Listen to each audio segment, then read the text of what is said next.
Hello बच्चों, चलिए प्रश्न को पढ़ते हैं। इसमें लिखा है ध्रुवण कोण से क्या तात्पर्य है। तो चलिए बच्चों, इस प्रश्न की मूल अवधारणा को हम देख लेते हैं। तो बच्चों, इस प्रश्न की मूल अवधारणा में हम देख लेते हैं कि जब दो पारदर्शी माध्यमों के अंतरा पृष्ठ पर बच्चों कोई आध्रुवित प्रकाश आकर के टकराता है बच्चों, इस प्रकार से, या फिर कह लें आपतित होता है।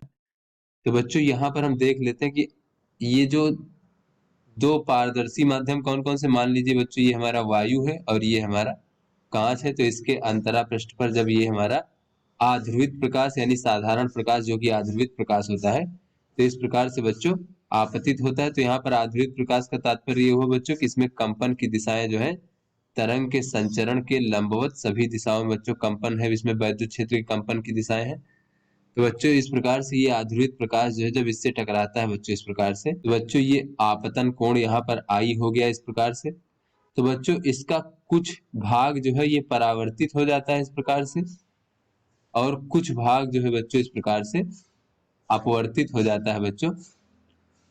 तो बच्चों ये हमारा जो परावर्तित किरण है यहाँ पर देख लेते हैं, ये आपतित किरण है बच्चों, और ये बच्चों हमारा परावर्तित किरण है, और बच्चों ये हमारा अपवर्तित किरण है। तो बच्चों ये परावर्तित किरण जो होती है और ये अपवर्तित किरण होती है, ये बच्चों हमारा आंशिक रूप से बच्चों इसमें कंपन की दिशा जो है, कुछ अधिकांश कंपन जो इस प्रकार से कागज के तल के लंबवत, और यहाँ पर बच्चों ये इस प्रकार से लंबवत कंपन है बच्चों अपवर्तित किरण में। तो बच्चों हम यहाँ से देख रहे हैं कि ये जो परावर्तित किरणें हैं और अपवर्तित किरणें हैं, ये आंशिक रूप से बच्चों ध्रुवित हो जाती हैं टकराने के पश्चात, आंशिक ध्रुवित।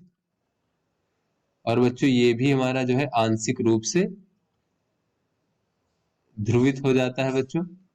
और ये जो हमारा आपतित किरण होता है बच्चों, ये अध्रुवित प्रकाश होता है। तो बच्चों ये जो हमारा परावर्तित किरण है, इसमें कितनी मात्रा जो है ध्रुवित प्रकाश की होगी, ये हमारा जो है बच्चों आपतन कोण आई पर निर्भर करता है बच्चों। तो बच्चों ये जो हमारा आई आपतन कोण है, इसके ऊपर निर्भर करता है कि बच्चों यहाँ पर जो परावर्तित किरण है, इसमें ध्रुवित प्रकाश की मात्रा कितनी होगी। तो चलिए बच्चों इस प्रश्न को हल करते हैं और देखते हैं कि ध्रुवण कोण क्या होता है बच्चों।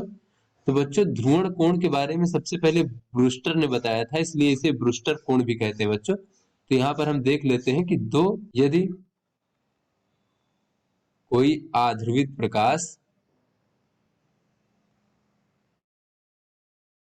आध्रुवित प्रकाश का अर्थ तात्पर्य बच्चों साधारण प्रकाश जो कि आध्रुवित प्रकाश ही होता है। तो आध्रुवित प्रकाश जो है दो पारदर्शी माध्यमों के अंतरा पृष्ठ पर आपतित होता है,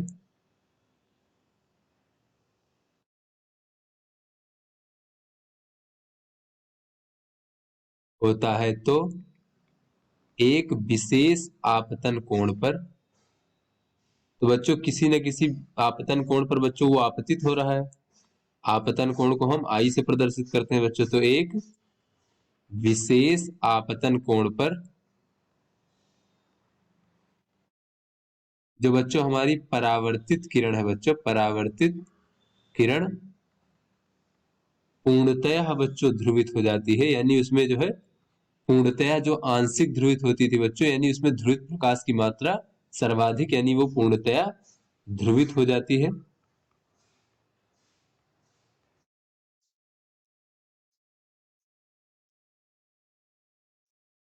वह विशेष आपतन कोण जो है बच्चों, जिस विशेष आपतन कोण पर परावर्तित किरण पूर्णतया ध्रुवित हो जाती है, वह विशेष आपतन कोण बच्चों ध्रुवण कोण कहलाता है, या फिर इसे हम ब्रूस्टर कोण भी कहते हैं, क्योंकि इसे सर्वप्रथम ब्रूस्टर ने बताया था। इसे हम आईपी से प्रदर्शित करते हैं बच्चों, अथवा ब्रूस्टर कोण कहते हैं। तो आशा करते हैं बच्चों ये आपको समझ में आ गया होगा। धन्यवाद।